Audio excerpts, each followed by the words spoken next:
Good evening all, and welcome back to Fear NOX. Tonight we idle along a wind-cut shoulder where heat leaves the asphalt in slow waves, and radios say more than they should. These 10 verified accounts come from patrol logs, roadside notes, tow reports, and recovered audio pulled from the wide flats between low hills and dry arroyos.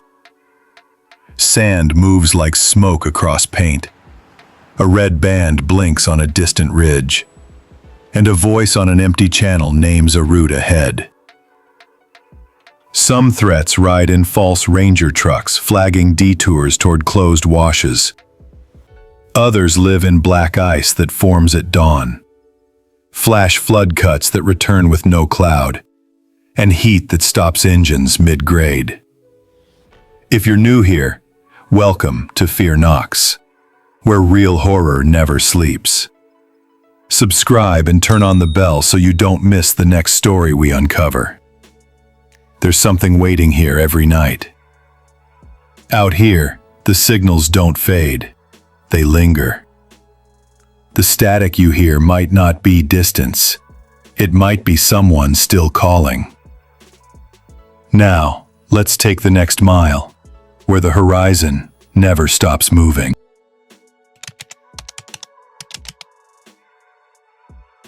For 15 years, my weekends have belonged to the desert.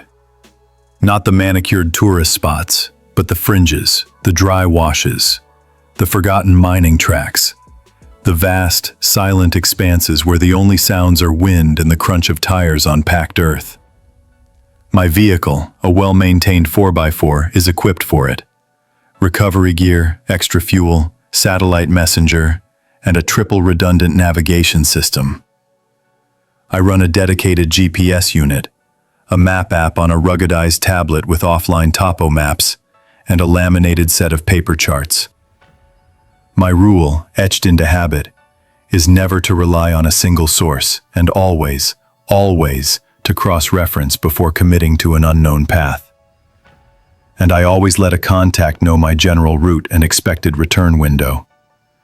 This isn't about thrill-seeking. It's about the quiet satisfaction of self-reliance and the raw beauty of places few people see. It was a Tuesday, a rare midweek escape. I was heading toward the northern edge of the Black Mesa area, aiming for a remote petroglyph site I'd only seen on old survey maps. The main access was a 2-lane state road, well paved, but known for sporadic maintenance. Around mile marker 117, just past a low rise, I saw the cones. A neat line of orange, bisecting my lane, directing traffic onto the wide, gravelly shoulder. Beyond the cones, a white pickup truck idled, facing me. It was a late model, 4-door Ford F-150, standard government issue white. On its driver's side door, a decal, crisp and new, displayed what looked like a stylized mountain range and the words, Bureau of Land Management, in a clean sans serif font. A man in a khaki uniform, broad-brimmed hat and dark sunglasses stood beside the truck, one arm raised, palm out, signaling me to slow. My first. I've spent 27 years on the road. First as a regional transport specialist, then as a state highway patrol officer. That's a lot of miles, a lot of sunrises over scrubland, a lot of broken down vehicles. I know the systems, the radio channels, the dispatch protocols, the placement of every emergency call box along the major routes in this district. They're simple, robust units, designed for the harshest conditions. Solar-powered, direct line. You lift the heavy handset, it connects. No dial tone, no ringing, just a direct link to a dispatcher. That's how they're supposed to work. This incident happened about 10 years ago, after I'd retired from the patrol and was just driving my personal vehicle. I was heading east, crossing a particularly desolate stretch of State Route 17, deep in the high desert. The sun was dipping, painting the sky in violent oranges and purples. I'd been on the road since before dawn, and a low fuel warning light had just flickered on. I'd filled up that morning, or so I thought. My gauge had shown a solid 3/4, but fatigue sometimes makes you glance rather than observe. It was a minor miscalculation, but out here, minor miscalculations can become major problems. The engine sputtered, then died. No warning beyond the light. I tried the ignition, but the starter just clicked. I coasted to a stop on the shoulder, gravel crunching under the tires. The silence that followed was immense, broken only by the distant hum of the desert. I checked the tank. Empty. Completely. My mistake, pure and simple. I'd trusted a quick glance instead of a proper check. Cell service was always spotty on this particular stretch. I pulled out my phone. No signal bars. Zero. I knew the drill. Stay with the vehicle, activate hazards, wait for a patrol, or walk to the nearest call box. Given the fading light and the rising wind, waiting felt like a long shot. I knew there was a call box about a quarter mile ahead, near the 114-mile marker. It was a standard yellow housing, mounted on a galvanized pole.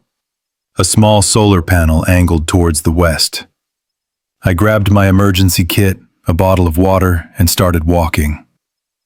The wind was picking up, pushing fine sand against my legs, making a steady, dry hiss. It smelled like dust and creosote. The air, still warm from the day, was cooling fast. I kept my eyes on the distant yellow box, a beacon in the darkening landscape. As I got closer, maybe 50 feet out, the wind seemed to momentarily die down, just a breath. And then I heard it. Clear as day, emanating from the call box's external speaker. A voice. Calm. Even. Yes. Just that. Yes. I stopped dead. My first thought was that a dispatcher was somehow testing the unit, or that someone had just hung up and the system was cycling. But that wasn't how these units worked. They were designed for privacy and directness. They didn't speak until the handset was lifted, establishing the connection. And there was no one else out here. Just me, the empty road, and the rising wind. My heart hammered, but my training kicked in. Observe, assess. I scanned the immediate area. Nothing. No vehicle, no person, no animal that could have triggered a sensor, if there even was one. The desert stretched out, flat and empty under the deepening twilight. The sound had come directly from the box. I approached cautiously, my hand reaching for the heavy, black handset. The plastic felt warm from the day's sun. The wind pushed more sand against the pole, a renewed, insistent hiss. I hesitated for a moment, then lifted the handset. It clicked into place, signaling a connection. I pressed it to my ear. "Hello?" I said, my voice sounding rough in the sudden quiet of the earpiece. "Is anyone there?" "This is a stranded motorist at mile marker 114. Instead of the familiar voice of a dispatcher, I heard another voice. Calm, even, and unmistakably my own. Not an echo, not a recording, but as if I were listening to myself speak from a slight distance, perfectly modulated. "Is anyone there?" the voice said, mirroring my exact words. Then, after a beat, it added in that same calm, mirrored tone, "You're here." A cold dread seeped into me. This wasn't a malfunction I recognized. I tried again. I need assistance. My vehicle is out of fuel. The voice, my voice, responded. My vehicle is out of fuel. Then a pause, and a new, unsettling phrase, still in my voice. You shouldn't have left. I dropped the handset. It swung heavily, banging against the pole before settling back into its cradle. My hands were shaking. Every protocol I knew screamed at me to stay calm, to reconnect, to report the anomaly. But a primal instinct, stronger than any training, urged me to get away. The protocol of staying on the line until connected was abandoned. I couldn't stand there. I couldn't. I started walking again, faster this time, away from the box, away from my vehicle, towards the next mile marker. This was a violation of the stay with your vehicle directive. But the thought of going back to that dead car, near that talking box, was unbearable. My mind raced, trying to rationalize. A prank? Some new sophisticated jamming device? But who? And why? As I walked, the wind picked up further, stinging my eyes with grit. I remembered a summer trip with my family when I was a kid. The windows down. My father singing off-key to the radio. The simple comfort of knowing help was always just a phone call away. That memory felt impossibly distant now.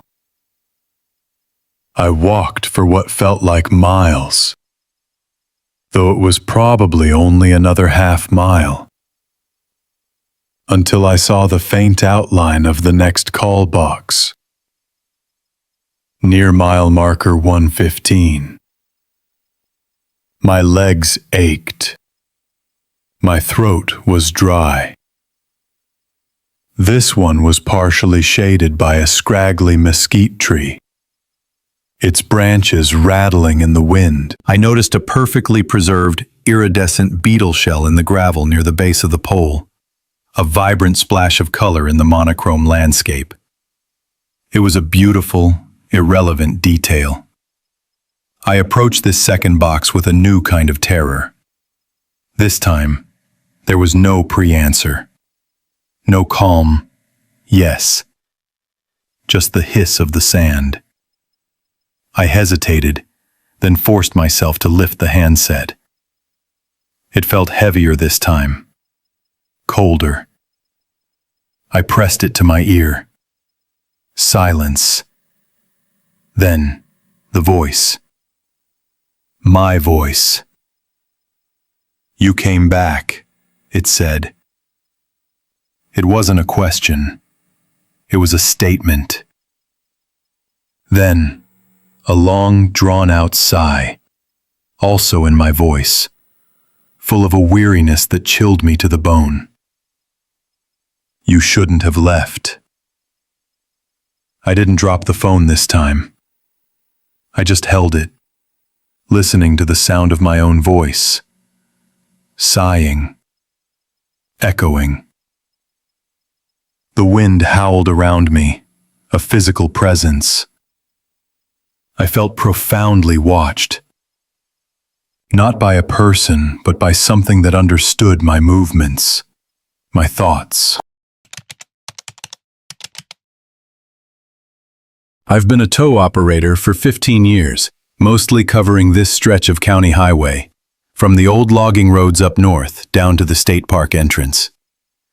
You see a lot of things in this job: blown tires, overheated engines, deer strikes, the occasional abandoned vehicle left for days.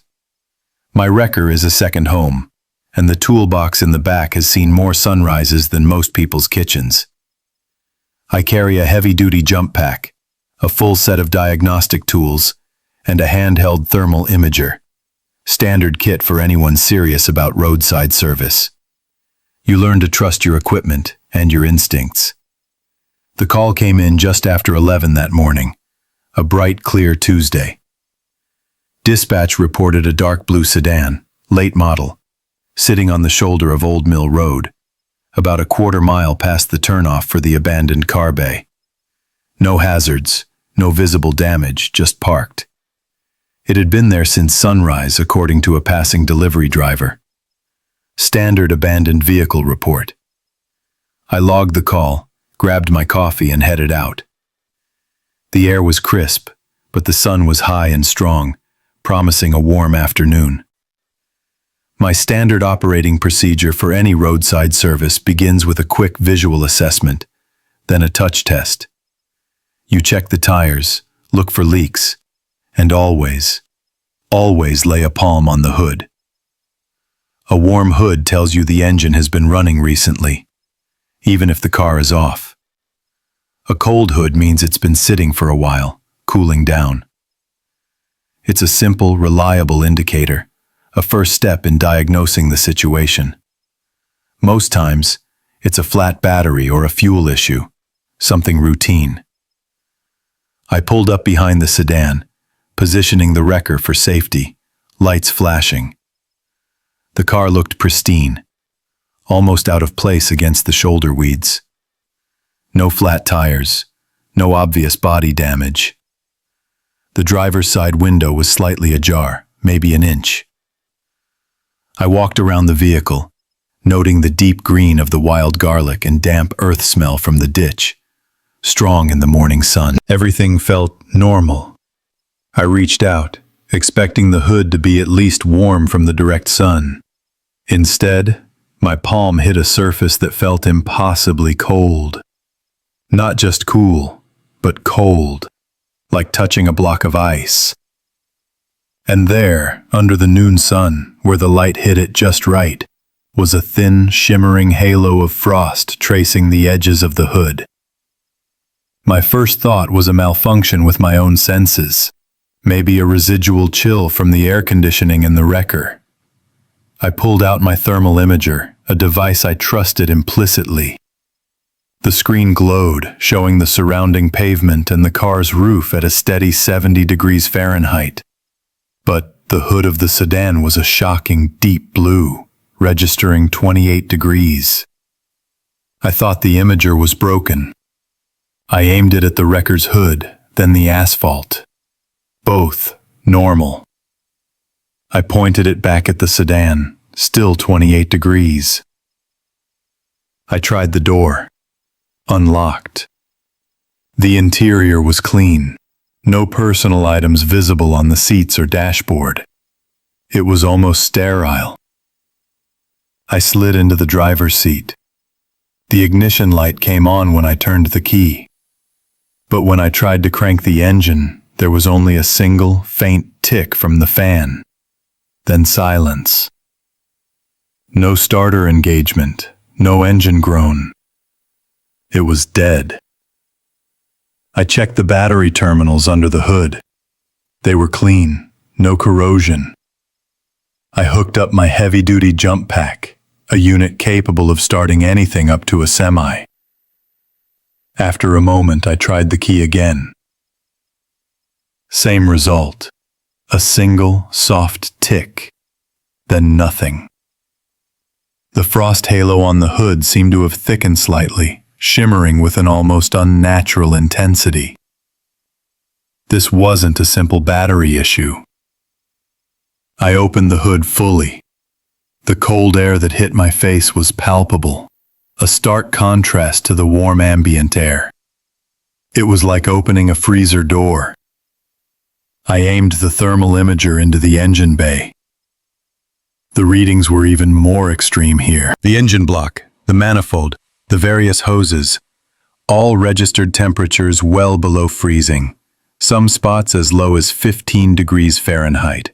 This wasn't just a cold hood, it was a localized thermal pocket drop, an impossible pocket of extreme cold within the engine itself, radiating outwards.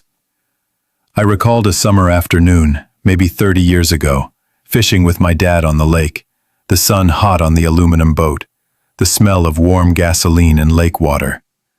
This was the exact opposite. My standard protocol for a non-starting vehicle is to get it hooked, secured, and off the road as quickly as possible.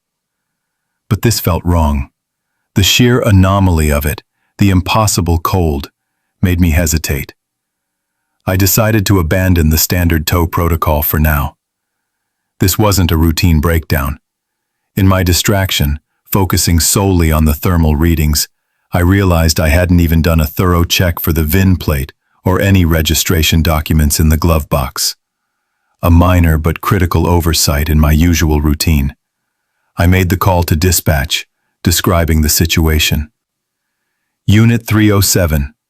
I've got an unusual one here. Vehicle on Old Mill. Engine bay temps are registering 15 degrees Fahrenheit. Ambient is 70. Hood has a frost halo. Dispatch was quiet for a moment. Repeat that, 307? You're saying the engine is frozen? I reiterated the thermal readings. Requesting a supervisor or sheriff's deputy to assess. This isn't a standard tow. There was a pause. Understood, 307. Unit 21 Alpha is en route, ETA 20 minutes. While I waited, I kept the thermal imager trained on the engine. The cold wasn't dissipating. If anything, the faint, high-pitched hum I'd initially dismissed as my own ears ringing seemed to grow subtly louder. A low-frequency vibration more than a sound, emanating from deep within the engine block. I reached a gloved hand down, trying to touch the block directly. The cold was so intense it stung through the leather. A deep, aching chill that felt like it was trying to draw the heat from my bones. I pulled my hand back quickly. A wisp of what looked like steam, but was likely supercooled vapor, curled up from around the oil cap, condensing instantly in the warm air. Eventually, a county sheriff's deputy arrived. He was a younger officer, new to the area. He walked up, a skeptical look on his face. "Tow operator, what's the issue here? Dispatch said something about a frozen engine?" I explained, showing him the thermal imager. He looked at the screen, then at the car, then back at the screen. He reached out and touched the hood. His eyes widened.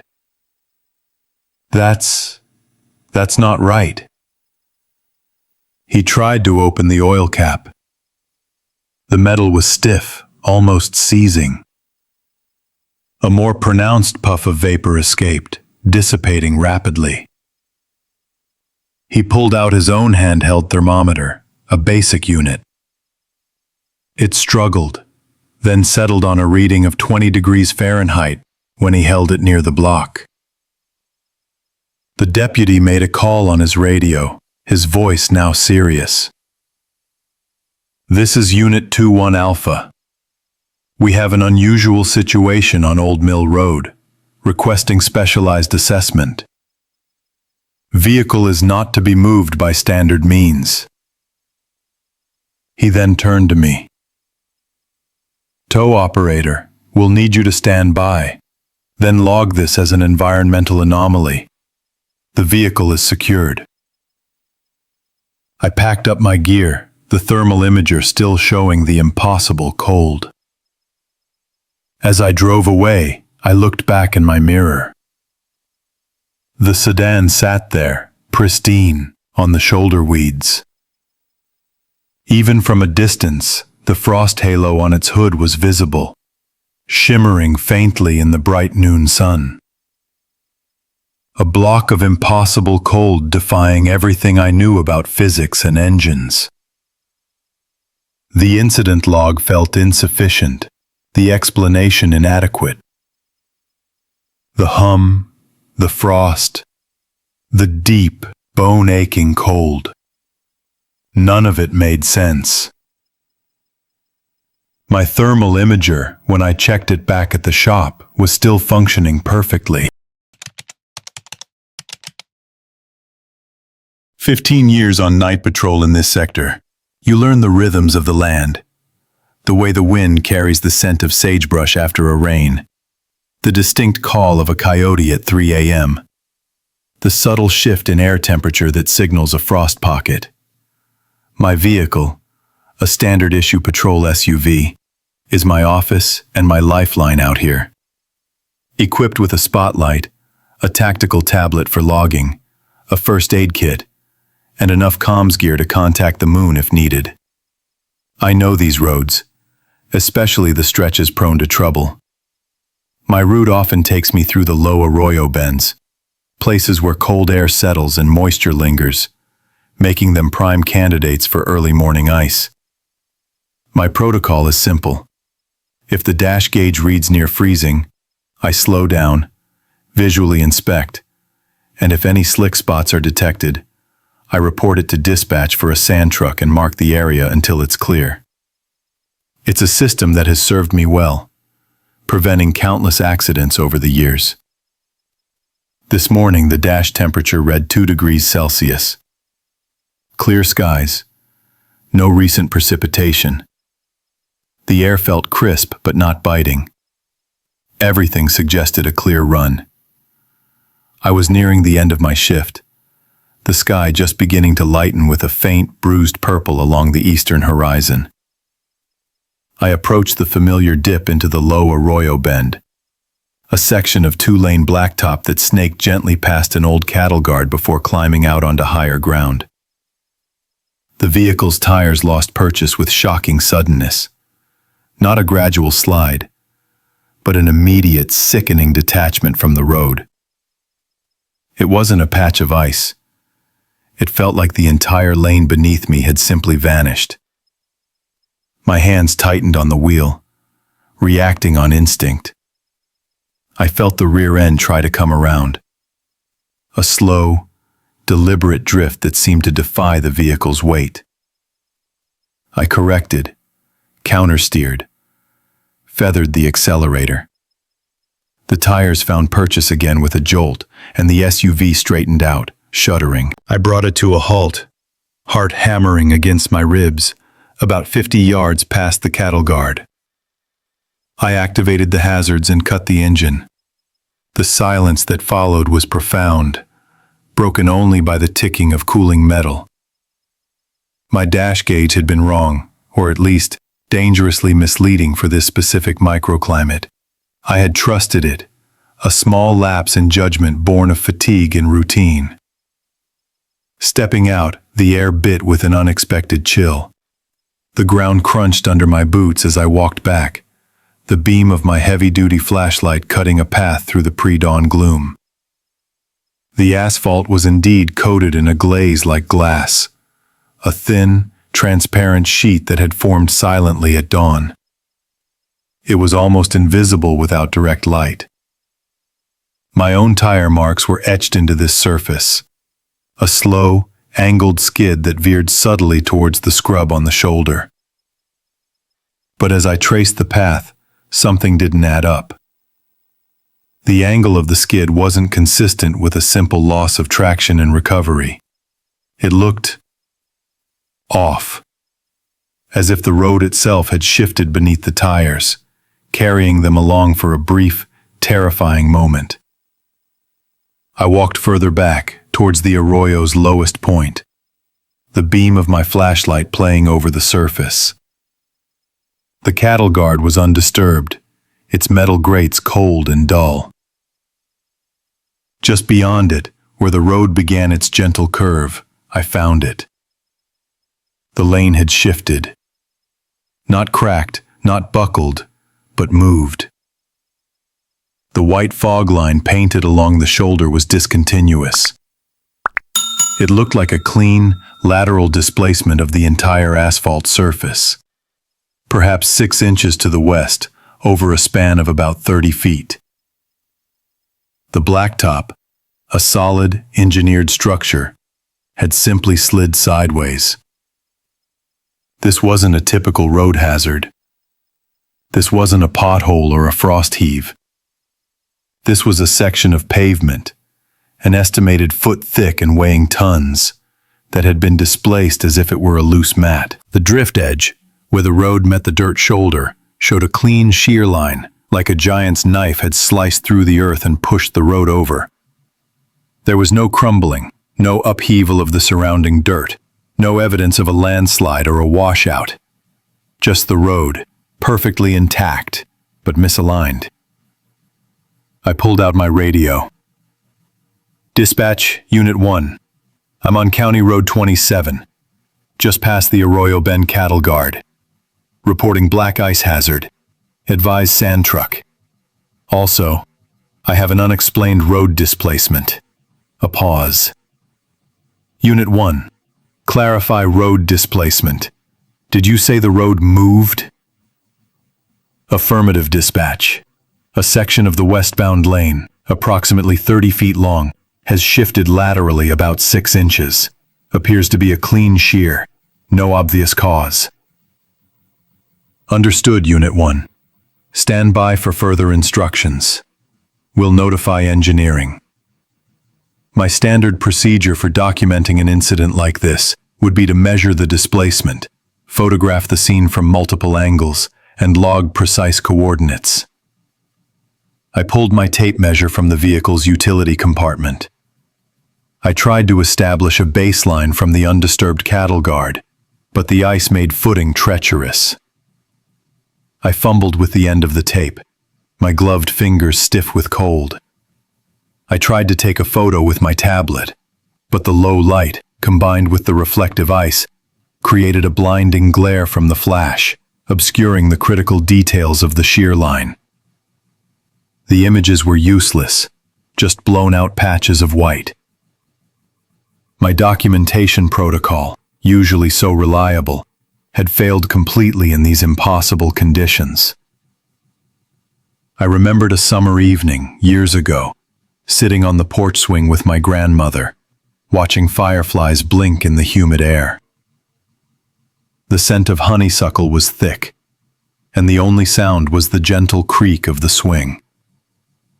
It was a simple, perfect memory, a stark contrast to the cold, impossible reality unfolding before me now. I knelt, trying to get a closer look at the ice where the shift occurred. It was incredibly hard, like fused glass. As my flashlight beam caught it at a low angle, I noticed something faint, almost imperceptible, within the ice layer itself. Swirling lines like water currents frozen mid-flow, but embedded under the surface of the black ice, not on it. They seemed to follow the direction of the road's shift, a strange internal pattern that offered no explanation. For a section of asphalt to shift like that, without any disturbance to the surrounding ground, without a crack or break in its own structure, defied everything I knew about physics and geology. The ice must have acted as a lubricant, yes, but to allow such a clean, uniform displacement? And why only this section? The ground around the road, the scrub, the dirt shoulder, was undisturbed. No sign of a landslide, no cracking, no upheaval. Just the road itself, a solid, inert object that had simply slid. Another unit arrived a few minutes later. A senior officer whose face showed a mixture of concern and bewilderment as he surveyed the scene. He confirmed the black ice. He confirmed the shifted lane. He tried to get a better photograph, but struggled with the same issues I had. "We'll need engineering out here, and a tow for anyone who hits this before then," the senior officer stated, his voice low. "This isn't just ice." He looked at me, then back at the impossible shear line. The sun was just breaking the horizon, casting long, pale shadows that made the shifted road look even more pronounced, like a piece of a puzzle deliberately moved by an unseen hand. The report would state black ice and an unexplained road displacement. No one would have a clear answer for how it happened, only that it did. The dread wasn't from a monster, but from the natural world doing something profoundly unnatural, defying physics and procedure. The road, solid and dependable, had simply slid. I've been a field radio technician for 17 years, covering the high desert and mountain ranges of this state. My work involves everything from installing new antenna arrays on remote peaks to troubleshooting static on a ranger's handheld unit. I know the frequencies, the equipment, and the quirks of electromagnetic interference better than I know most of my own family. My rig is a mobile workshop. Spectrum analyzer, test sets, RF cables, spare transceivers, and a dozen different types of connectors.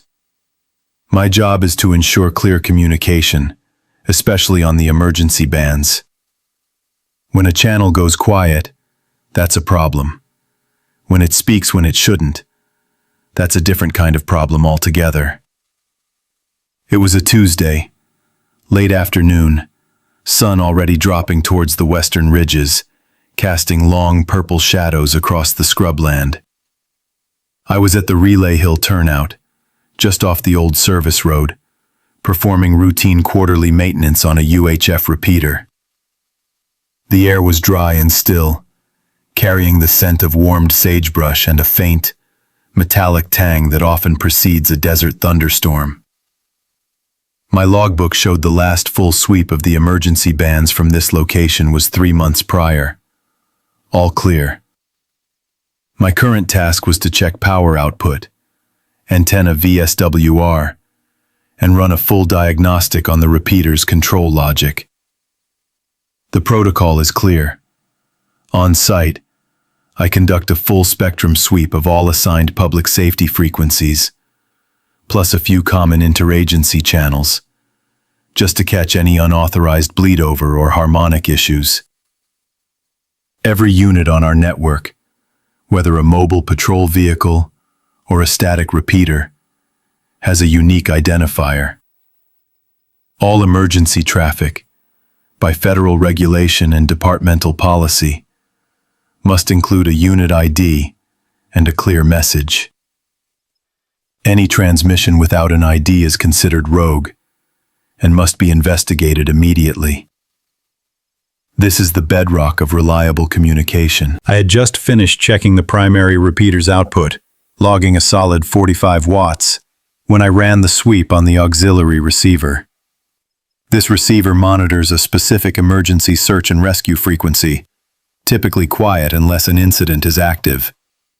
My handheld spectrum analyzer showed a clean noise floor, exactly what I expected. Then, the dash unit in my truck, linked to the auxiliary receiver, crackled. It wasn't static, it was a voice. A calm, almost flat female voice. No squelch tail, no preamble, just words. Unit 7, mile 12, Sanders. Then a pause, maybe 2 seconds. Unit 9, mile 18, Chen. Another pause. Unit 14, mile 23, Miller. I froze, my hand still on the analyzer's knob. The voice was clear, distinct, but utterly devoid of any urgency or emotion. It was simply reading. And there was no unit ID preceding the transmission, not even a call sign from the voice itself. My first thought was a misconfigured test unit, maybe a new tech out in the field. But the names, Sanders, Chen, Miller, they weren't familiar. Not typical ranger or patrol names for this district. And the unit numbers were too low for our current fleet numbering scheme, which started in the hundreds. I checked the frequency display on my dash unit. 155.775 megahertz. The designated SAR frequency. Impossible.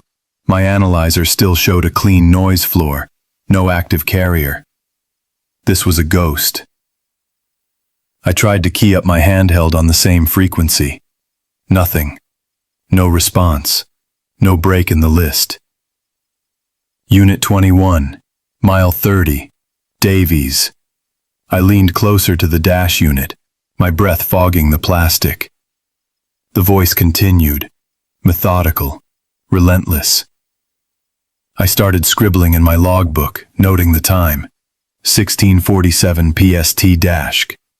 I wrote down the names and mile markers as they came. Unit 33, mile 41, Petrov. Unit 45, mile 55, Johnson. The list went on for several minutes, covering what felt like dozens of entries, each one a name and a progressively higher mile marker. It seemed to be tracking something or someone, moving away from a central point. My initial thought, a minor mistake I'd probably chalk up to fatigue later, was that I'd overlooked a known interference source. There was an old decommissioned weather station further up the ridge, notorious for spitting out phantom signals on certain frequencies when its backup generator kicked in. I'd seen it before, ghost signals that resolved themselves once the generator cycled off. But this was different. This was a coherent message, a list. I grabbed my handheld, switched to a general dispatch channel and called in. Dispatch, this is Field Tech 1. I'm at the Relay Hill turnout. Receiving anomalous traffic on 155.775. Appears to be a list of names and mile markers. No unit ID. Can you confirm any active SAR operations in my sector or any known test transmissions on that frequency? A moment of static, then the dispatcher's calm voice. Field Tech 1, negative on active SAR operations in your sector. Negative on any known test transmissions on 155.775. Can you provide more detail on the traffic?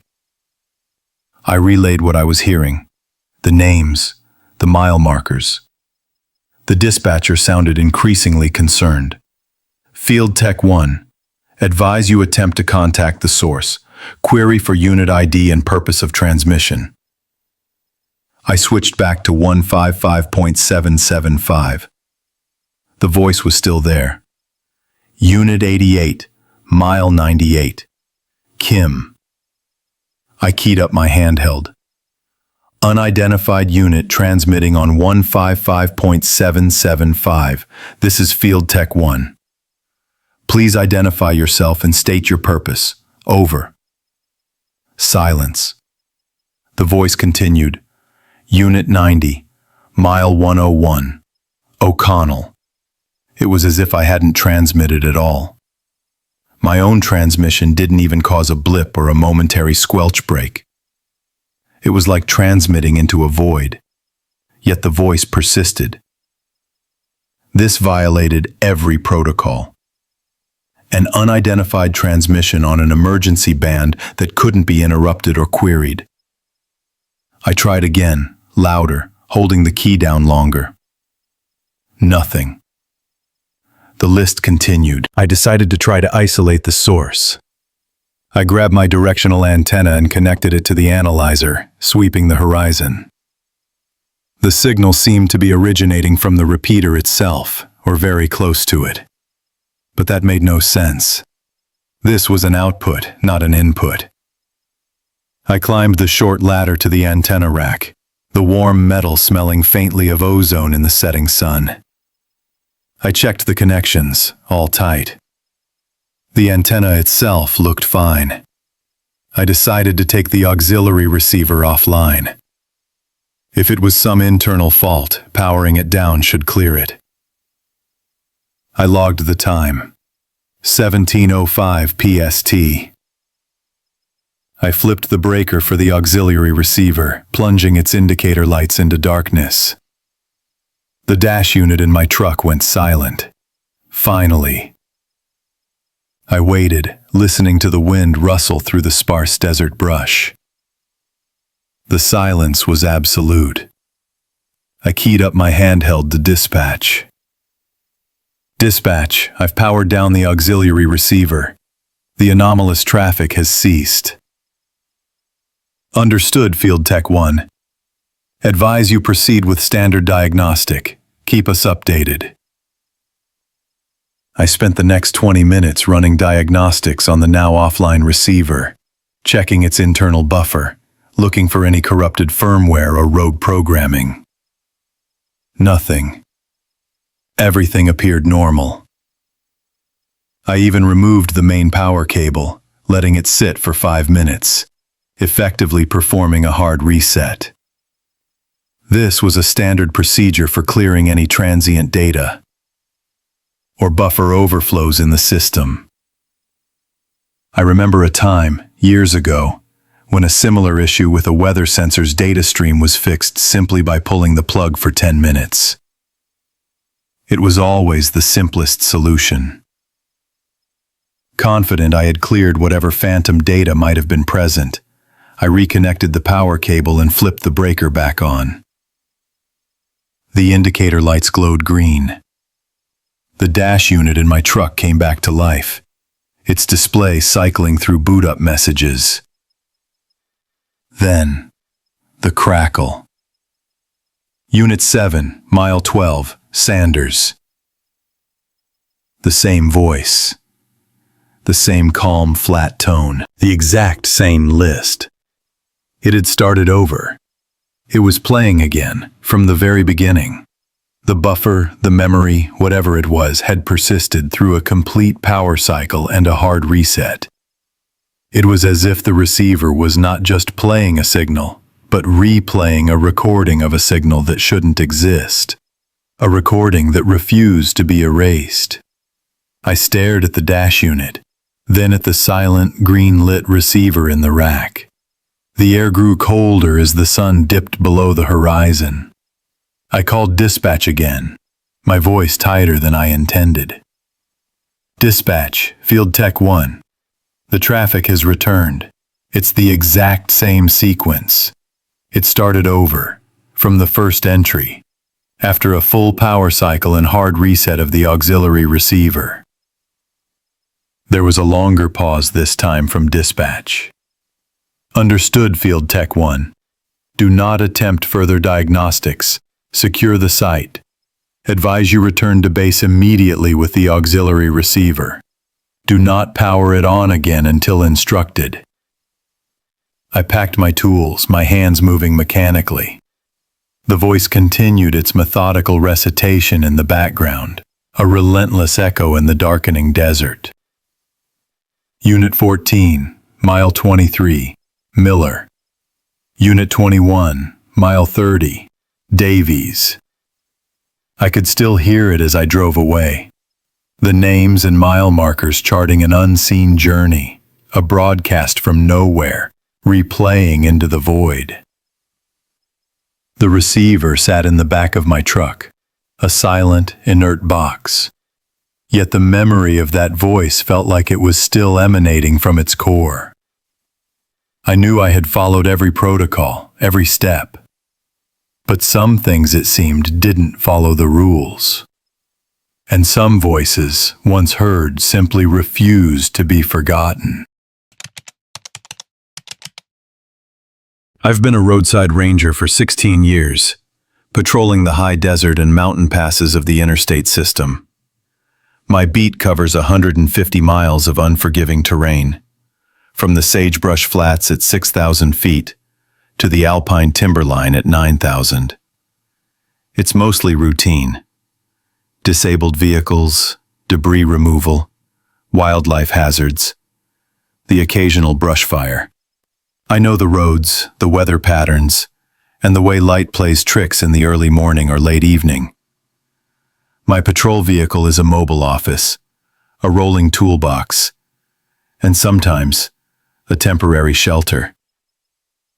My primary tools are my radio, my lights, and my eyes.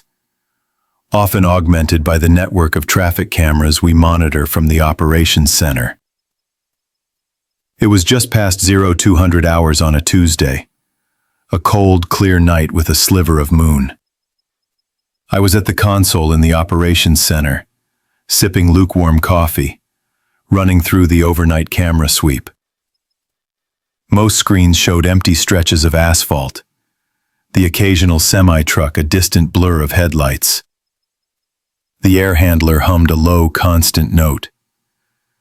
My shift was dragging, and I was looking forward to the quiet drive home. Then, on a feed from a pole camera at mile marker 117, something caught my eye. This particular camera overlooked a wide gravel fan, where a small, seldom-used access road met the interstate, protected by a long section of guardrail. On the gravel, near the guardrail, were 3 distinct points of orange light. Bright. Too bright for reflectors. My first thought was flares. Standard emergency protocol. Someone had crashed, deployed flares, and perhaps walked off for help, or was awaiting a tow. But there was no vehicle, no debris. Just the 3 flares. Arranged in what looked like a rough triangle, I zoomed the camera in, adjusting the focus. The digital image sharpened. They were definitely flares, the kind we carry, burning with that characteristic intense orange glow. But as I studied the feed, a detail began to prickle at my professional intuition. The flares were throwing immense light, almost blowing out the camera's exposure in their immediate vicinity. Yet, they cast no shadows. None at all. The gravel around them was illuminated, certainly, but it was a flat, even illumination, as if the light originated from within the gravel itself, rather than from the flares sitting on it. There was no distinct outline of the flares projected onto the ground, no dark patch where the light should have been blocked. And the smoke. Flares produce a thick, acrid smoke that typically billows upwards, dissipating into the atmosphere. These flares were producing smoke, a steady stream of it, but it rose perhaps a foot or two, then seemed to lay itself back down. It didn't drift away. It spread horizontally, forming a low, orange-tinged haze that hugged the gravel, almost like a liquid. It was a visual contradiction. My initial fatigued thought was a camera gain ghost, an artifact of the sensor overcompensating for extreme light, creating a false impression. It happens sometimes, especially with older cameras. I made a mental note to check the camera's maintenance log later. Dispatch, Unit 307. I'm seeing 3 flares, mile marker 117, eastbound shoulder. No visible vehicle, no debris. Can you check for any active incident reports or calls in that area? A moment of static, then dispatch's calm voice. Unit 307, negative on active incidents at 117. No calls, no crash reports. Do you require a closer look? Affirmative, dispatch. Visual anomaly on camera feed. Proceeding to investigate. ETA 15 minutes.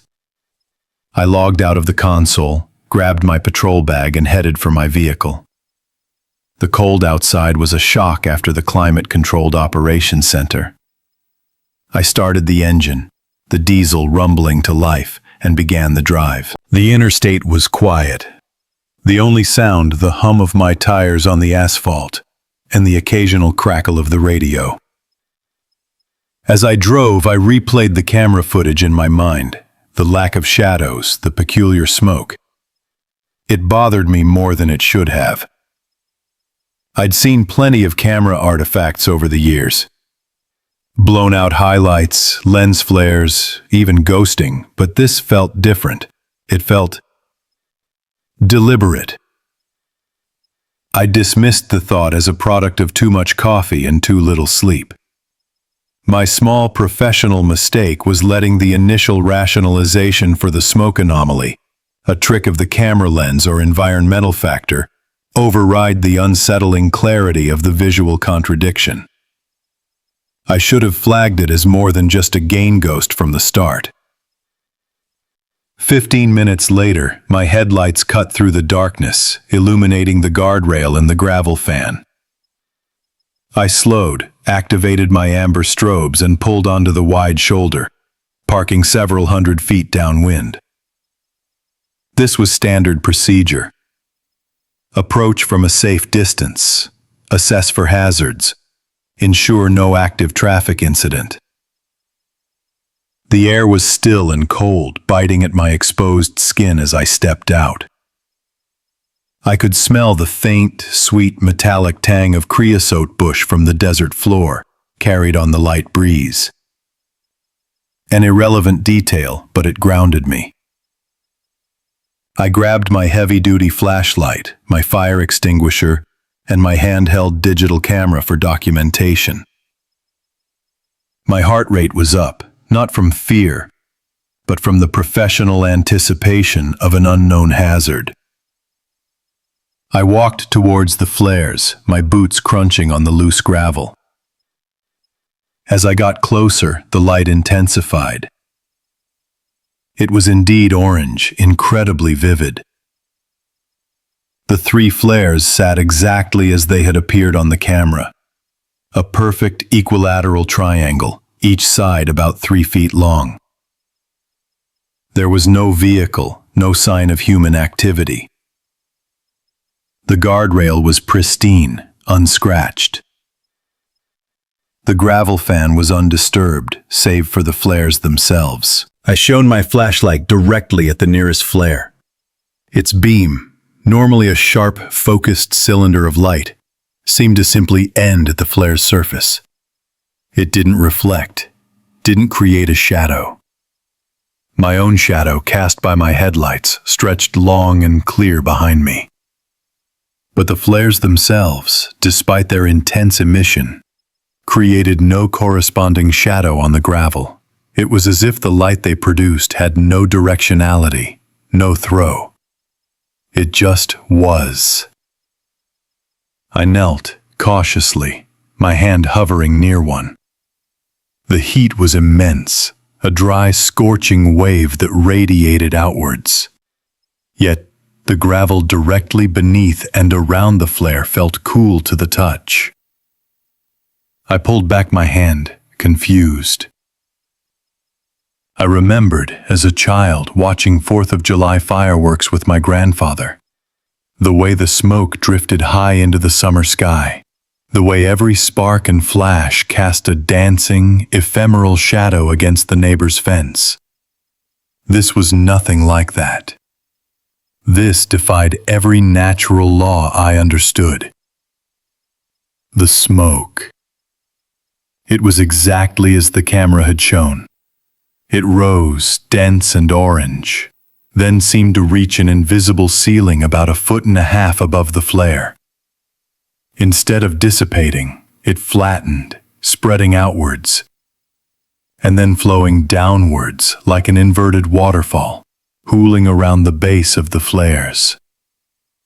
It formed a low, swirling mist that hugged the ground, never rising higher than my knees. It smelled faintly metallic, like ozone, but also something else, something I couldn't place, something almost sweet. My protocol for unattended hazards is clear. Secure the scene, check for occupants, extinguish any fire. But how do you secure a scene where the hazard defies physics? How do you extinguish something that doesn't behave like fire? I pulled out my fire extinguisher. It was a standard ABC dry chemical unit, good for most roadside fires. I aimed the nozzle at the closest flare, my thumb on the trigger. My professional protocol dictated I attempt to mitigate the hazard. I squeezed. A cloud of white chemical powder erupted, blasting towards the orange light. The powder hit the flare. It didn't smother it. It didn't even seem to interact with it. The dry chemical, instead of coating the burning material, simply seemed to disappear into the light, or perhaps flow around it, becoming part of that strange, low-lying smoke. It had no effect whatsoever. My protocol had failed. The extinguisher was useless. Dispatch, Unit 307. I'm on scene at mile marker 117. I have 3 flares, no vehicle, no incident. The flares, they're not casting shadows, and the smoke isn't dissipating. Repeat, no shadows. I attempted to extinguish, no effect. My voice was tight, strained. I sounded like I was reporting a hallucination. Unit 307, confirm your observation. Are you stating the flares are not casting shadows, or is there a visibility issue due to ambient light? Dispatch's voice was calm, but I could hear the subtle edge of concern, the implicit question about my state of mind. Negative, dispatch. Visibility is clear. My own light source casts a shadow. The flares do not. The smoke rises, then flows down and pools. I repeat, I attempted to extinguish with dry chemical. No effect. This is an unidentifiable hazard. I activated my body camera. Sending live feed now. The small screen on my body cam, usually a reliable mirror of my vision, showed only a blinding whiteout where the flares were. The rest of the scene was dark, underexposed. The camera couldn't process the light. I backed away slowly, never taking my eyes off the 3 burning points. They continued their impossible display, unwavering, silent. I couldn't secure the scene. I couldn't mitigate the hazard. I couldn't even properly document it. My training, my experience, my equipment, none of it prepared me for this. For 18 years, my work as a field geologist has kept me primarily in the American Southwest, mapping formations, assessing hydrological patterns, and conducting soil surveys. I've logged thousands of hours on foot, in vehicles, and on horseback across some of the most unforgiving terrain on the continent. My gear is standard issue: a ruggedized field tablet, a high-precision GPS unit, a satellite communicator, a rock hammer, and always enough water to last twice as long as planned.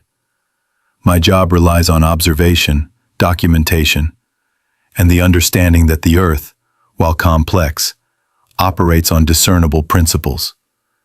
Every rock tells a story, every erosion pattern has a cause, and every trace of life leaves an imprint. This particular assignment involved a preliminary survey of a vast caliche flat, a potential site for a utility-scale solar array. The objective was to identify any geological hazards, assess soil stability, and map existing surface features. It was late spring, the kind of dry heat that saps energy before noon, but the skies were clear, offering uninterrupted views for miles.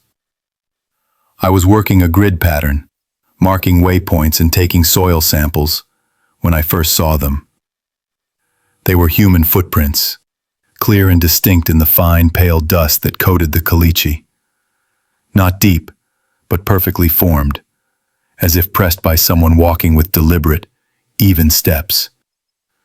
My first thought was a lost hiker, or perhaps a local rancher cutting across the property. My professional protocol dictates that any unexpected human presence in a remote, unpermitted area warrants immediate documentation and a report to my supervisor. I logged the coordinates, pulled out my camera, and began to photograph the prints. The prints led in a straight line, heading due east across the flat. The sun, still relatively low in the sky, cast long shadows, making each depression stand out with stark clarity. I followed the line, noting their consistent spacing and size. They appeared to be from a standard boot, perhaps a work boot, with a moderately aggressive tread. I estimated the stride length, mentally calculating a person of average height. The prints continued for maybe 70 meters, then they just stopped. My initial reaction was a flicker of annoyance. I must have missed something. A change in terrain, a patch of harder ground where prints wouldn't register, or perhaps a turn I hadn't noticed. I circled the termination point, expanding my search outward. The dust was uniform, the caliche unbroken. There were no scuff marks, no drag lines, no signs of a stumble or a fall. The last print was as clean and crisp as the first, facing east, and then nothing. No impression of a heel digging in, no pivot, no turn. The line simply ended. I checked my GPS unit, confirming my position.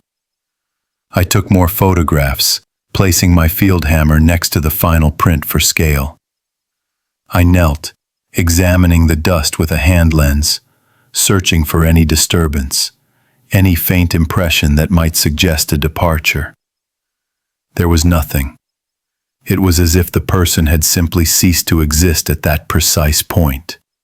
This violated a fundamental rule of tracking, a principle I'd come to rely on in my years in the field. Every entry has an exit. Whether it's an animal, a vehicle, or a person, there's always a continuation or a reversal. This wasn't a trick of light, or a patch of wind-blown sand.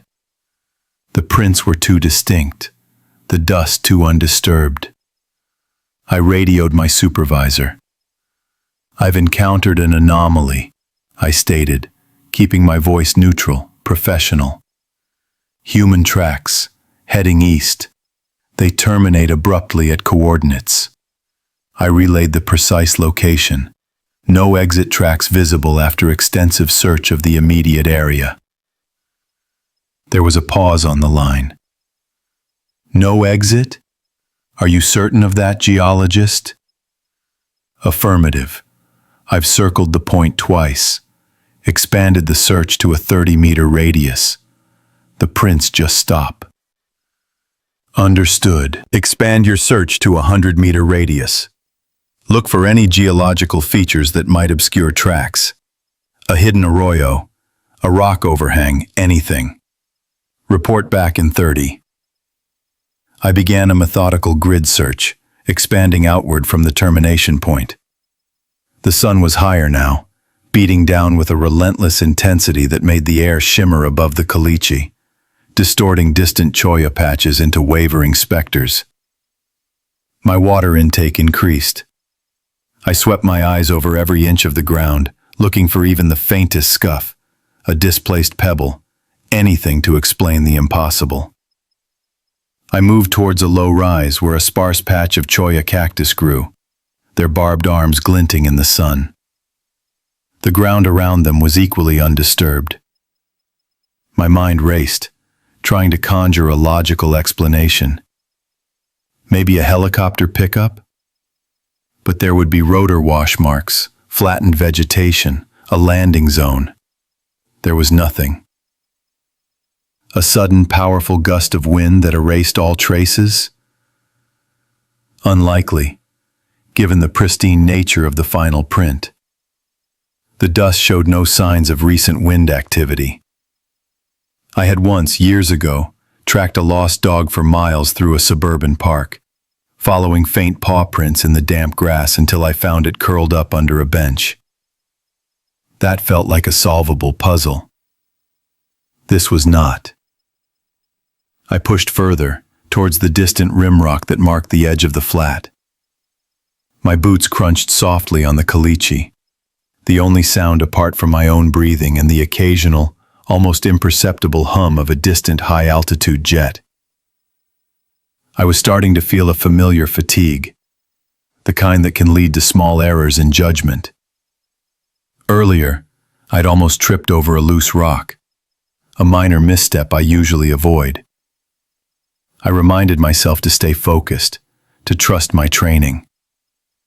But my training offered no answers here. I reached the base of the rim rock, a sheer face of weathered sandstone. I scoured the base for any sign of ascent or descent, any handholds, any disturbed scree. Nothing. The rock face was unbroken, unmarred. I looked back across the flat, the line of prints, a stark, unnatural path in the pale dust. They still faced east, towards the rising sun, towards the impossible. I radioed my supervisor again. I've covered a 100-meter radius, extending to the rim rock. There is absolutely no indication of departure. No vehicle tracks, no animal tracks leading away. No signs of disturbance at the rim rock. The prints genuinely just stop. It's a complete termination. Another long silence. This time, when my supervisor spoke, his voice was lower. A hint of unease in his tone. Understood. Maintain your position. Do not approach the track path again. Do not touch anything. A ranger unit is being dispatched to your coordinates. Estimated arrival, 90 minutes. I stood there, alone on the vast, sun-baked flat. The impossible line of footprints stretching behind me. The sun beat down, hot and unforgiving, illuminating the neat, eastward-facing prints that had no beginning I could find, and certainly no end. The desert, usually a place of predictable, if harsh realities, had presented me with a perfect, unsettling contradiction. My professional understanding of the world felt suddenly, profoundly inadequate. I waited, watching the shimmering horizon, the tracks a silent, unnerving testament to something I couldn't explain.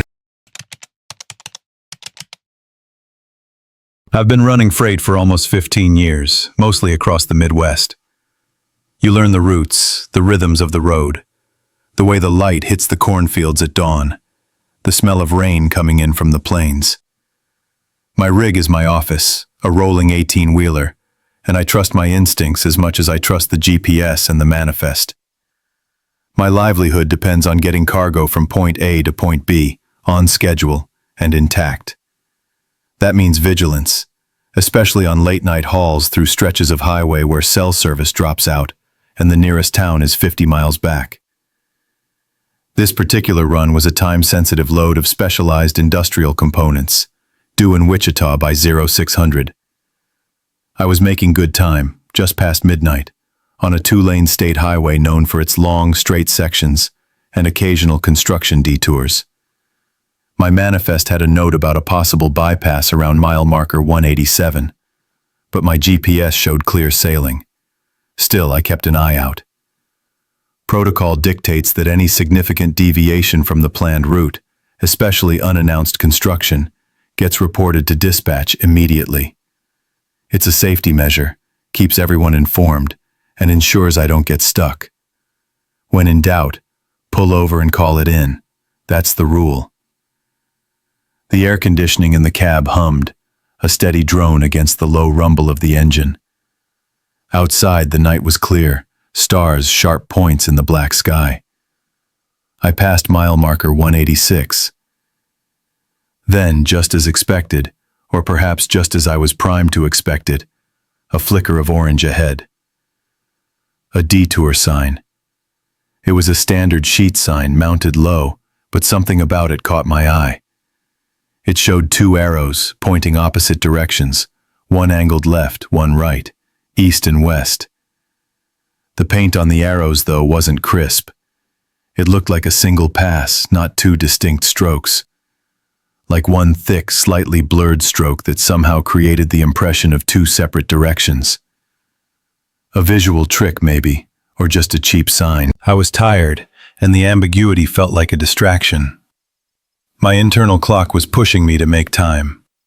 My general direction was east, and the right arrow seemed to align with that. I glanced at the GPS, which still showed the main highway, but I'd learned to trust my eyes more than a screen in these remote areas.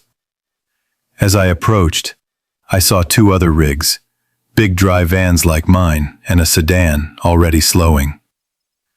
They were all converging on the sign. It was strange, almost choreographed. They split at the same moment, the sedan and one semi veering right, the other semi going left. I followed the sedan and the semi to the right, figuring it was the most likely path for my eastward journey. The new lane felt solid under my tires. The road was narrower than the main highway but freshly paved, blacktop still smelling faintly of tar under the cool night air. The air itself, though, had shifted. It carried the strong, damp scent of cut grass and rich earth, far more intense than any roadside ditch could account for. It was a vivid smell, almost overwhelming, but I dismissed it as some farmer having just mowed a field nearby. My eyes were on the road, watching for the merge point back onto the main highway. But the merge never came. The new road, instead of curving back, kept going straight, then began to degrade. The smooth blacktop gave way to cracked asphalt, then to gravel, and finally, a packed dirt track. This was definitely not a standard detour. My GPS screen was flickering, showing my rig icon off-road, deep in a blank space on the map. I grabbed my CB mic. "Dispatch, this is Unit 47. I'm off route, possible misdirection at mile 187. Signal's weak out here, can you hear me?" Nothing but static. I tried my cell phone. No bars. My professional protocol to report any unusual road conditions immediately was now impossible.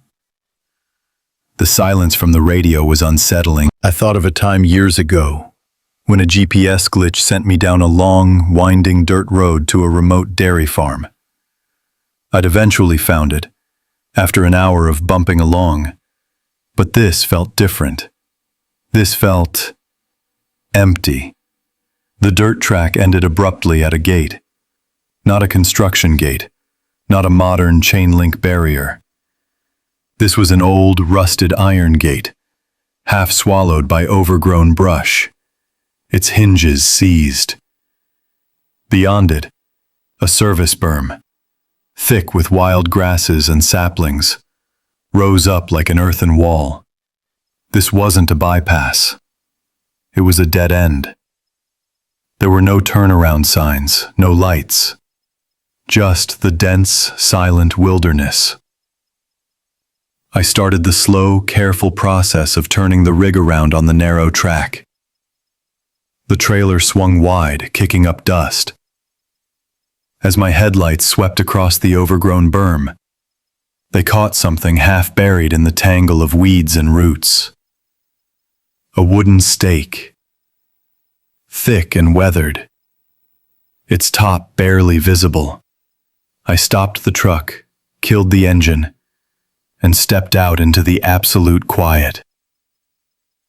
The air was cold now, and the damp earth smell was gone, replaced by the faint, metallic scent of my own diesel. I walked over to the berm, my boots crunching on dry leaves. The stake was old, almost petrified.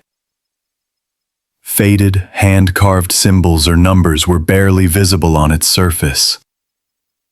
Indecipherable, like ancient runes. It felt out of place, a relic. As I stood there, I realized I hadn't seen the other vehicles, the sedan or the semi, since the split. No tire tracks indicating they had turned around. No sign of them continuing. The track was pristine, as if only my rig had ever been on it. A cold dread settled in my stomach. I got back in the cab, heart pounding, and completed the turn. I drove back slowly, retracing my path over the dirt, then the gravel, then the cracked asphalt. I kept my eyes peeled for any sign of the fork, any indication of the detour sign. Nothing. The road was unbroken. I drove onto the smooth main highway. There was no split. No detour sign, just the straight, dark asphalt stretching ahead, exactly as the GPS had always shown it. It was as if the fork had never existed. I pulled over to the shoulder, my hands shaking. I checked my dash cam. The footage played back. My rig driving steadily on the main highway, then, inexplicably, veering sharply right onto what appeared from nowhere to be a dirt track, then stopping abruptly at an overgrown gate. There was no detour sign, no other vehicles, no fork in the road at all, just my truck making a sudden, nonsensical turn into the woods. I sat there for a long time, engine off, the silence pressing in. My mind raced, trying to reconcile what I had seen, experienced, with what the camera recorded, with what the road now presented. The sign, with its blurred twin arrows, the other drivers splitting off with me. It had all been so real. A mirage? A hallucination brought on by fatigue. But the way the other drivers had split, at the exact same moment. I started the engine, pulled back onto the highway, and drove. I didn't stop until I saw a faint signal bar on my phone. I called dispatch, reported a temporary disorientation due to what I called a phantom detour sign. The dispatcher logged it as a possible GPS error, maybe some fatigue. I knew better. The memory of that sign, with its single-pass twin arrows and the sudden, synchronized split of the other vehicles, is as clear as the road ahead. But now, every time I see an orange detour sign, I slow down, and I look for the split. I look for the other drivers, and I wonder if they ever found their way back. I've spent the better part of 2 decades as a county mapper, charting the remote corners of this arid region. My work involves precision, often in places where the nearest paved road is a 2-hour drive and cell service is a luxury. My truck is my office, equipped with a Trimble R10 GPS unit, a total station for fine-tuning control points, and a stack of topo maps that often feel more reliable than any digital overlay. I know the contours of these flats, the dry washes, the sudden volcanic ridges, and the profound silence that usually defines them. It's a silence you can almost taste, thick with dust and the scent of creosote. My job is to translate that raw landscape into data, to define boundaries and elevations where the land itself seems to resist definition. It was mid-October, a perfect day for fieldwork. The sky was a pale, cloudless blue, and the temperature hovered in the low 70s. I was establishing a new control point near. I've been running the western routes for over 15 years, mostly hauling dry freight. From the high plains of Colorado down through the desert stretches of Arizona and New Mexico, I've seen just about every kind of weather a rig can handle. You learn to read the sky, the radar, and the feel of the air. You learn to trust your instruments, your logbook, and your gut, usually in that order. My rig, a Freightliner Cascadia, is my office, my home, and my lifeline. It's got a good satellite comm system, a reliable CB, and a dash-mounted weather scanner that saved my hide more times than I can count. This particular run had been standard, leaving Flagstaff, heading west on I-40, aiming for a delivery in Barstow by morning. The sun was dipping, painting the sky in the usual desert oranges and purples. I'd just passed a small town, maybe 70 miles west of Kingman, and the road stretched out, empty. My internal clock was telling me to find a good rest turn soon. Around 1930 local time, my eyes caught something on the horizon, maybe 30 miles out. A storm cell.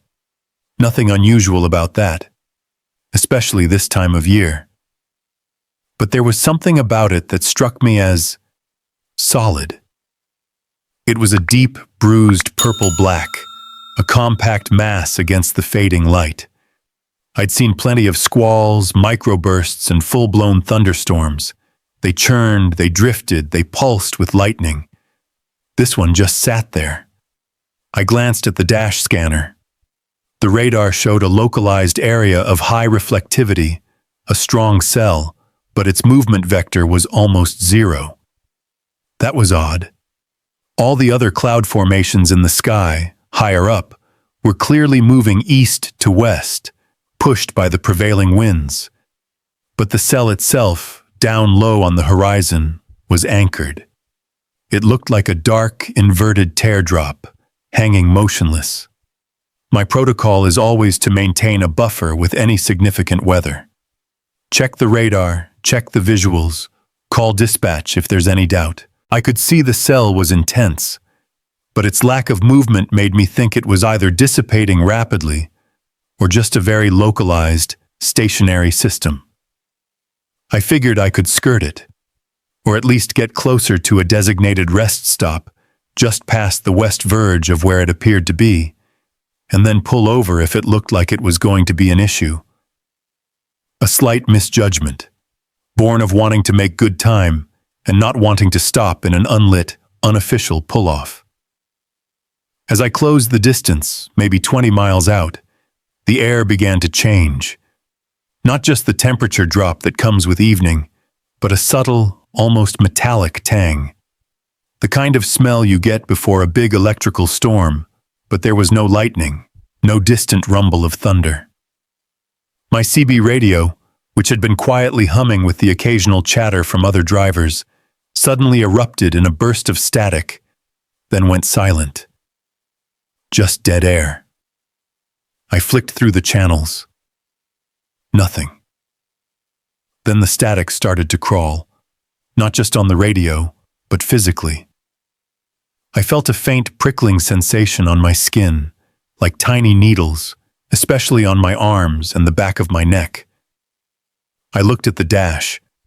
The digital clock flickered, the numbers momentarily scrambling before settling back.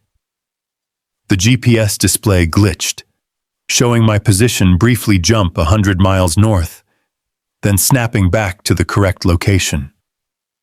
It was unsettling. I gripped the steering wheel, the worn leather feeling strangely slick under my palms. I tried the satellite phone. No signal, just a flat, electronic tone. This was a problem. My primary comms were down, and the secondary was acting up. Dispatch would be expecting my check-in in another hour. The truck itself started to feel heavy. Not like a mechanical issue, but like I was driving through thick syrup. The engine RPMs fluctuated, just barely, a tiny dip and rise that wasn't reflected in my foot on the accelerator. The headlights seemed to dim slightly, then brighten again. I was now maybe 10 miles from the cell, which still hung there, a solid, unmoving black hole in the sky. It hadn't gotten any closer, but it felt like it had grown, expanding to fill more of my field of view. The clouds above it continued their silent eastward march, a stark contrast to the stationary mass below. I decided to abandon my plan to push on. This was beyond a localized squall. I needed to pull over, assess the situation, and try to re-establish comms.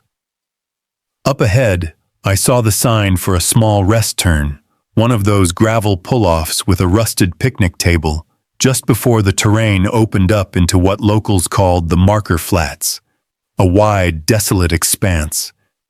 Getting the rig off the main highway felt like wrestling a bear. The truck fought me, the steering heavy, the engine sputtering. As I finally rumbled onto the gravel, the engine coughed, shuddered violently, and died. All the dash lights went out. The silence in the cab was absolute, broken only by the ticking of cooling metal. I tried the ignition. Nothing. Not even a click. The electrical system was completely dead. I tried the headlights, the hazards. Nothing. My phone, which had been charging, was also dead. The battery indicator showed 0. I pulled it from the charger, tried to power it on. Blank screen. I stepped out of the cab. The air was thick, charged. The prickling on my skin intensified. The smell of ozone was overpowering now, sharp and acrid. The storm cell was directly ahead, maybe 5 miles away. It was still, utterly still. No rain, no wind, no thunder. Just a silent black mass, absorbing the last vestiges of twilight. The clouds above it continued to flow past, like a river around a boulder. I remembered being a kid, sitting on the porch with my grandfather during a summer storm. The air would get heavy, the distant rumble of thunder would make the windows vibrate, and then the rain would come down in sheets. It was loud, chaotic, alive. This was none of that. This was silent, static, and dead. I tried walking a few paces away from the truck, towards the edge of the rest turn, but a strange dizziness washed over me, a subtle disorientation that pulled me back towards the rig. The ground felt wrong somehow. The vast, flat expanse of the marker flats stretched out, unnaturally quiet. I was stranded. My rig was dead. My comms were dead. My primary protocol for breakdowns, report, wait for recovery, was impossible. The sun had finally set, and the unmoving cell on the horizon was now an even deeper void, a complete absence of light. It didn't reflect the stars that were beginning to pepper the sky above it. It just was. I stood there, feeling the static crawl over my skin, watching the fixed darkness, and I had no idea what to do next.